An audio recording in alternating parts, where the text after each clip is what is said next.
Don't worry. Everything's going to be fine, I promise you. You're going to be safe. You're going to be okay. Don't worry. Hey, Smitty. Yeah. Are you talking to your bike? Yeah. Why? Because we've got a major storm coming. She's a little bit nervous. She needs to know that I'm going to take care of her. I want to protect her. I want to make sure nothing happens to her. Don't look at me that way. You know what? Just roll the intro.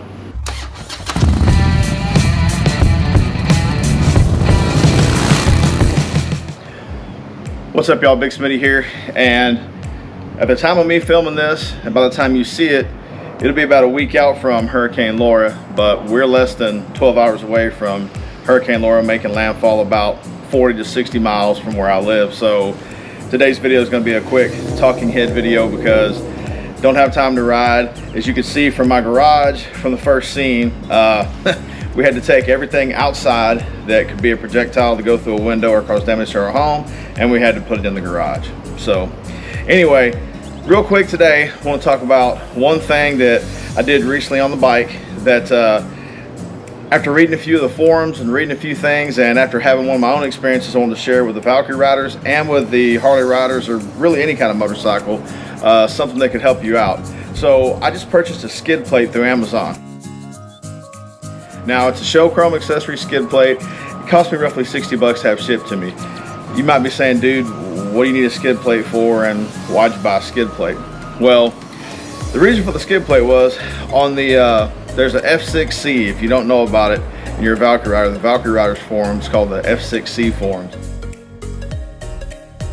And there was a guy who talked about running over a big chunk of concrete and his oil filter getting crushed and oil spewing out of his bike. He stopped his bike luckily and didn't ruin his motor, but he talked about a skid plate.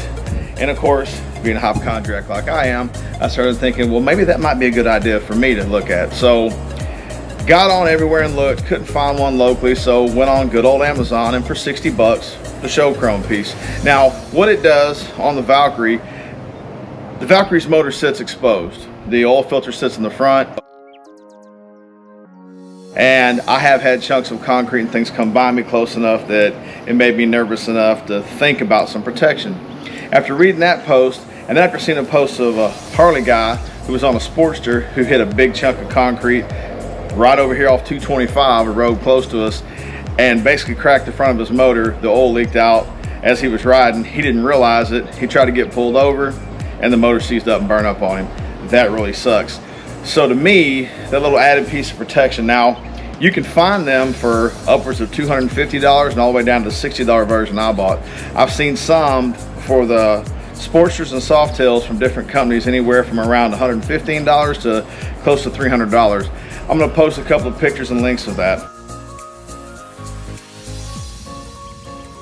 So basically the skid plate to me is just a good idea. I think it's something good for us. It protects the bottom of your motor. Now I know what you're thinking, well, doesn't that make it a pain in the ass to change the oil? It's really just two bolts on the Valkyrie to pull forward to get to the oil filter. Your drain plug is still easily exposable, so it's not a big deal. It costs you 2 extra bolts.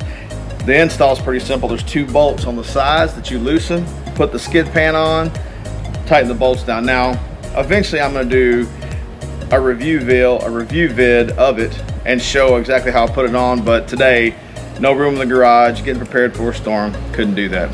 The other thing is I'm gonna put in a quick clip because being a cheap ass like I am, as we all well know, at the back of my backrest I have a luggage rack. It's not wide enough for my Kuryakin Momentum Vagabond bag, which is an amazing bag, love the bag to death.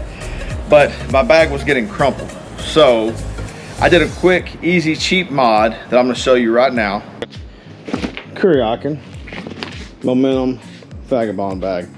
It's a really good bag. It can hold a lot of stuff. The problem is, if you look right in there, you see how this is bowed up, the bottom of this? And unfortunately for me, if you look there, the luggage rack is really small, okay? So what I'm gonna do is, my neighbor said, hey, why don't you use a cutting board? And because I'm a cheap ass, I like to do things on the cheap. I said, you know what, dude? Let me use this. So I grabbed this one that we had in the kitchen, and it fits close, but I have a bigger one.